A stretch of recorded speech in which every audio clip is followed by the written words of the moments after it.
Here are 5 things you need to do to make sure you're ending the year on a positive note and to ensure that you're carrying that momentum into the next year.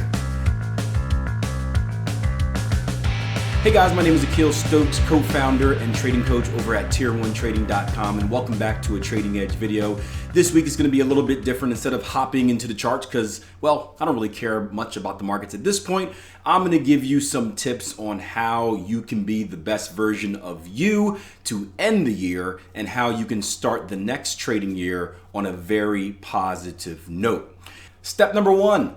Stop trading right now. Trust me, there is no point of doing it. Not only do the markets get a little bit wacky at this time of the year, but so does your decision making. Typically, people that are trading at this time of the year are trying to make up for something. Either their results aren't where they want it to be, or they are greedy and they want more, and they end up entering the market in an emotional state, making decisions that they probably shouldn't be making, trying to snag a quick buck, and it ends them up in a worse situation, right? Think of it like a football team at the end of the game. They're down in the fourth quarter and just throwing these deep bombs all day, trying to get some points back on the table. Well, the chances of getting that ball intercepted are a lot higher. Think of it like a soccer match, right? Where the team is down and we're heading into stoppage time and they throw everyone forward. Guess what? They are more prone to the counterattack. Trading emotionally is the same way. You try to rush and do too much on one end, you're just going to end up making your situation worse and starting in an even bigger hole the next year.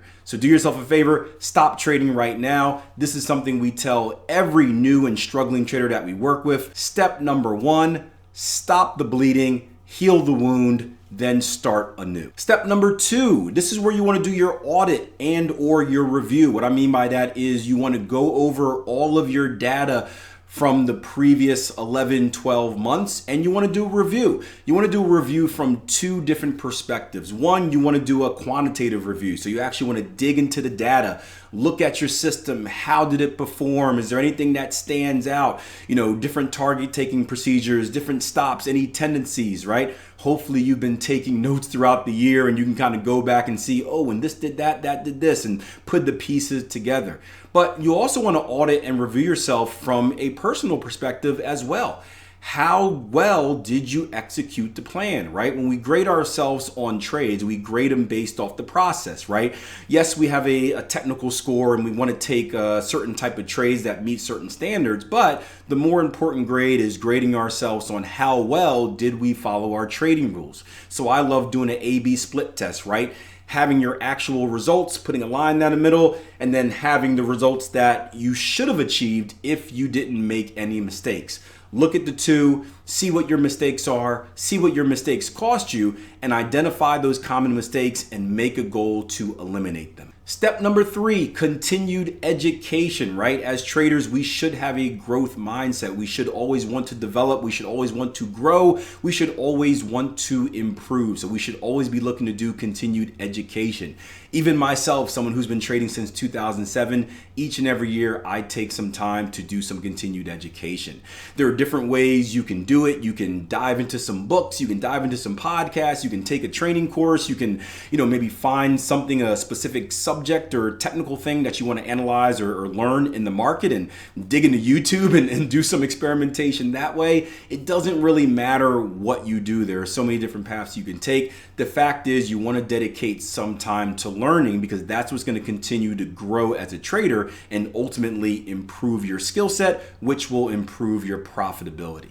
Step number 4, strategy development and or backtesting. This is the perfect time of the year where things are slow and there's really no point in trading in the market to work on the next step. How are you going to grow? How are you going to continue to develop your trading strategy, or maybe add another trading strategy, or maybe just pairs to your portfolio?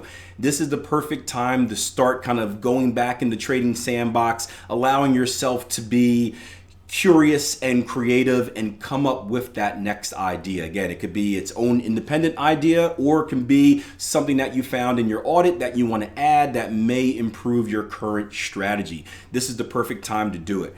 For you guys that are on the tier 1 platform, what I recommend doing is going into the training course and looking at the strategy development diaries. It gives you kind of a perfect real-time look at the ups and downs and kind of the inside of my brain of what I go through when I develop strategies. If you're someone that's not a premium member and you're here on YouTube, I may forget the name, but I think it's called Developing a Forex Strategy. I'll put a link in the bottom below, but it's a great series kind of looking at the same thing. Not in as much detail, but it gives you kind of an idea of the process that you want to go through when creating a strategy. Of course, what goes hand in hand with strategy development? Well, the next step is backtesting. We know what type of a task backtesting is, so it's good to have some dedicated time you can put aside to clearly focus on that and not get distracted by other things. Lastly, step number 5, take time off, right? This is a weird one, especially coming from someone who used to be a workaholic, but it's important to take time off for 2 reasons. 1, remember your why. If you're anything like me, I did this for 2 reasons, not just financial freedom, but I did it for freedom of time, right? The ability to do what I want when I want it, the ability to have free time to spend with family, to spend with friends, right?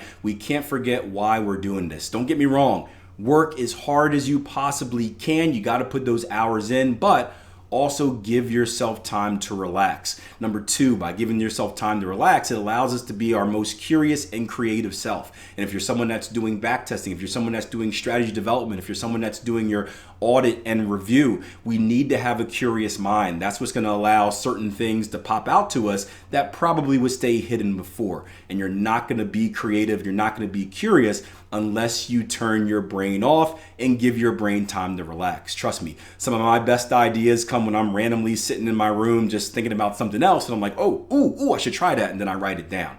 Try it yourself. So I hope you guys enjoyed these 5 tips. If you're looking for more tips, I got a whole short section here on the YouTube channel. Check it out, little 1-minute quick tip videos. Same thing on Instagram and TikTok. Give me a follow over there. Also, if there's anything else you want to add, let me know. Leave it in the comment section below. Shoot me a DM. I would love to hear your opinion, your thoughts on things that you recommend doing during kind of the winter break, or things that you've personally done that you found helpful to your trading, right? We all have the same goal, whether you're new to trading, whether you're a struggling trader, whether you're a consistently profitable trader.